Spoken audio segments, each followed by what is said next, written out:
reporting network, and it's shortened KRIK. We have done several hard-hitting investigating stories regarding crime and corruption on the highest levels of power in Serbia. And we're famous in our country for investigating assets of the politicians in Serbia, especially ministers and presidential candidates, because Portal KRIK has developed a database of politicians' assets, and it's now has like around 30 profiles revealing to Serbian public all the property and income and business connections, and also violations of the law done by the rulers of the country, I mean the Serbian ministers and now the president, former prime minister of Serbia. We investigated their assets, their business connections. Our team of several journalists were doing on that database for almost a year, and we're very proud of it because citizens of Serbia have recognized that we really discovered something important for them.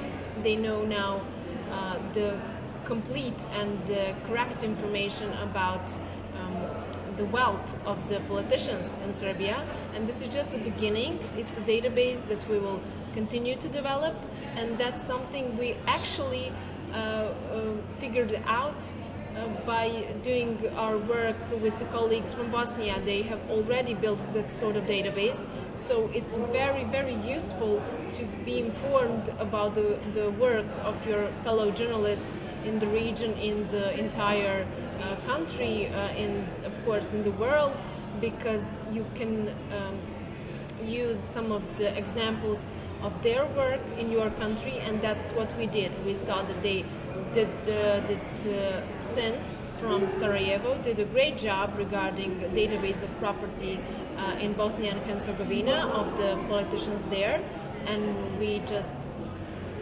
used the model and we built our own database. Also, KRIK has created, apart from that database, we have worked on several hard-hitting stories. We discovered a very popular story, I must say. It's about the mayor of Belgrade, and our journalist discovered that he has bought 24 apartments in Bulgaria through an offshore companies, and that's just the first story about the mayor of Belgrade our journalist discovered. We revealed several other wrongdoings, and just 2 months ago we had exclusive interview with his ex-wife, and she has revealed to us that the mayor of Belgrade was actually bragging that he also organized violent night demolitions of some buildings in Belgrade because they were, in a way, they were stopping the Belgrade waterfront construction project. So it was a huge discovery, and people were actually protesting the next day because of that story.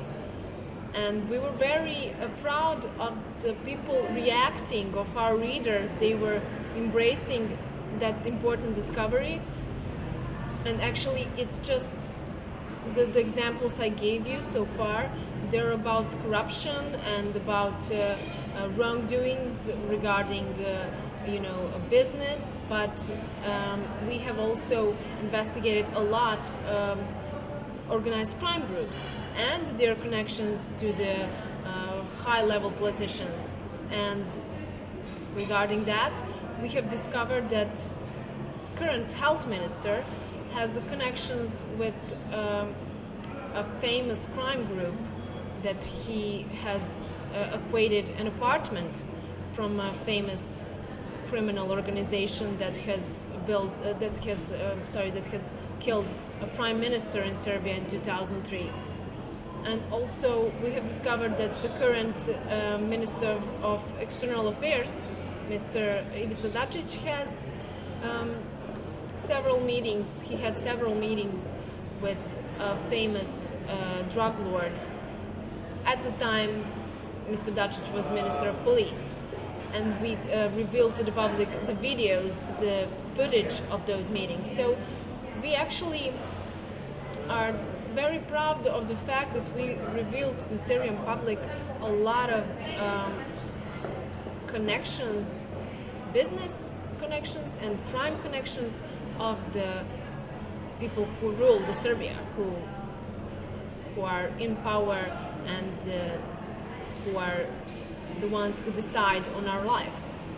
The ministers we wrote about, the ones that are officially connected to the crime groups, they're still in their positions, and that's not something. That's not information about us. That's information about the country we live in. I mean, if you have a hard-hitting investigative story revealing that your minister of health or your minister of police is connected to a crime group, you cannot have them in power anymore. It shouldn't be like that. But they're not being prosecuted or investigated or questioned, and that's not upon us. We did our job. We did research, we presented to the public, and now the public and institutions of state should react on it. And in some other cases we have good reactions from the state. For example, when we published something regarding hidden properties, Anti-Corruption Agency has worked on those cases by its own. When we publish something, they do the investigations of their own, and they start a procedure against those politicians. For example, when we published the story about the mayor of Belgrade who bought 24 apartments in Bulgaria, Anti-Corruption Agency has started its own investigation of the case, and it actually had sent its own report about it to the prosecution, and now that case is in the prosecution's hands. So we discovered it.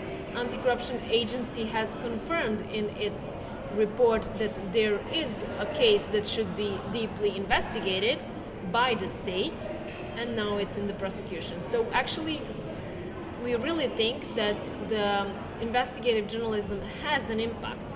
You just have to be precise and to be persistent in your work. And now we just have to keep working.